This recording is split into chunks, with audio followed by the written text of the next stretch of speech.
Hello, and welcome to another day of Living with Spina Bifida.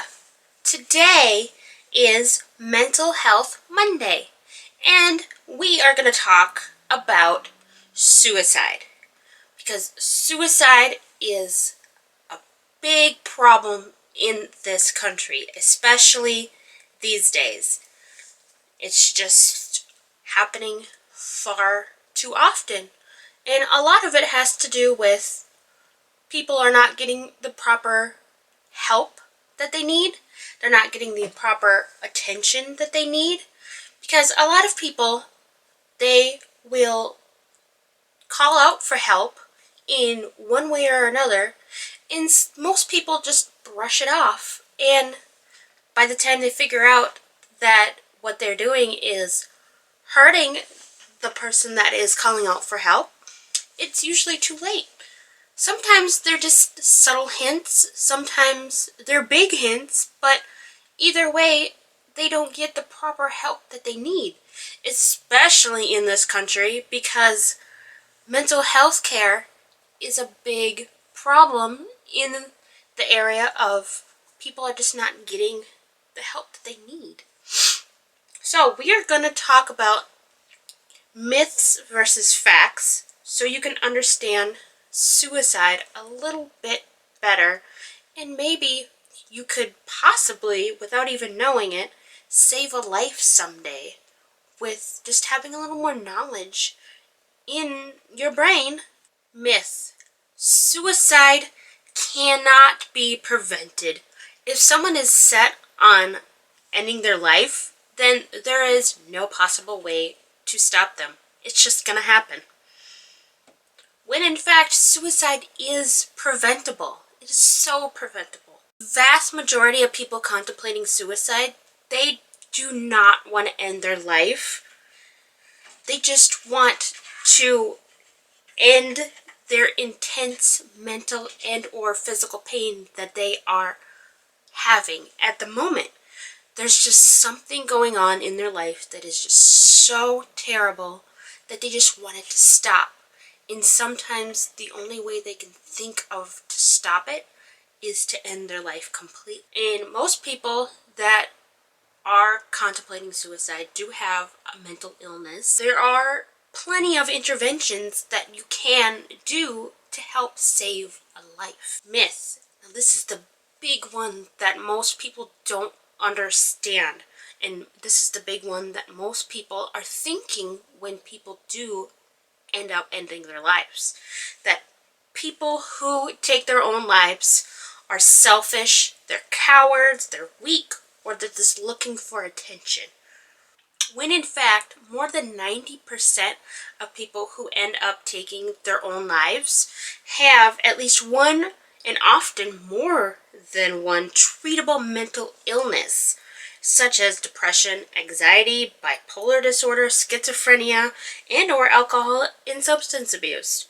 With better recognition and treatment, many suicides can be prevented.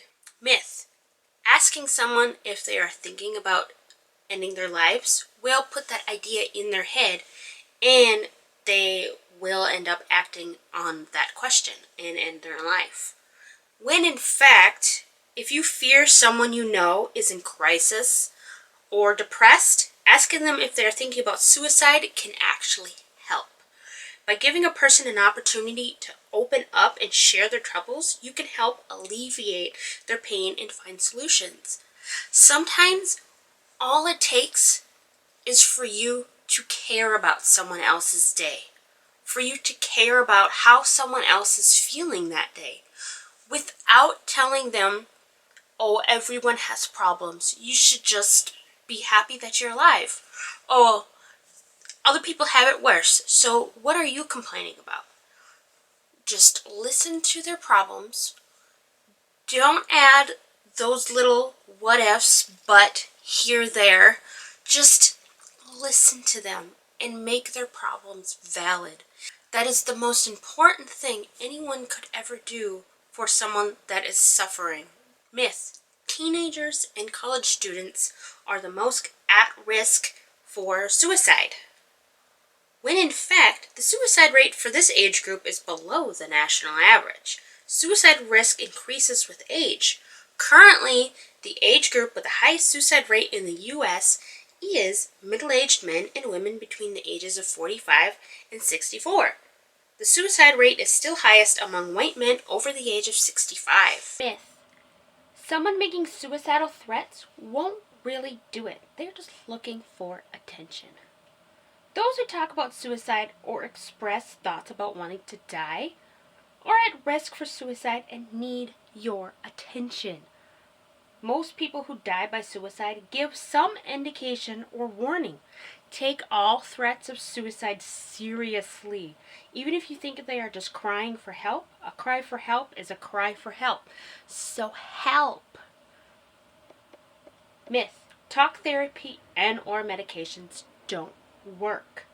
Treatment can work. One of the best ways to prevent suicide is by getting treatment for mental illnesses such as depression, bipolar illness, and or substance abuse, and learning ways to solve problems.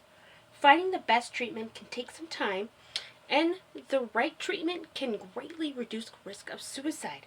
In fact, it can bring you back your life. So now I have told you a few ways that you could be a little more knowledgeable when it comes to suicide and those in need of your help. If you are someone who is in need of help or you are in crisis right now and you have no one to turn to, even if it's me, you can turn to me. Like I always say, I want to help people if they need my help. But if you don't feel like you can go to anyone in your life, please call 1-800-273-TALK. 1-800-273-8255. That is the National Suicide Prevention Lifeline. And they are open 24 hours a day, and they are there to listen to you, and they are there to help you, and they can even find resources for you to further your path to a happier, healthier life. And that's all I really want, is for people to feel better and people to understand people that don't feel better quite yet, and maybe they can help someone in their life feel better.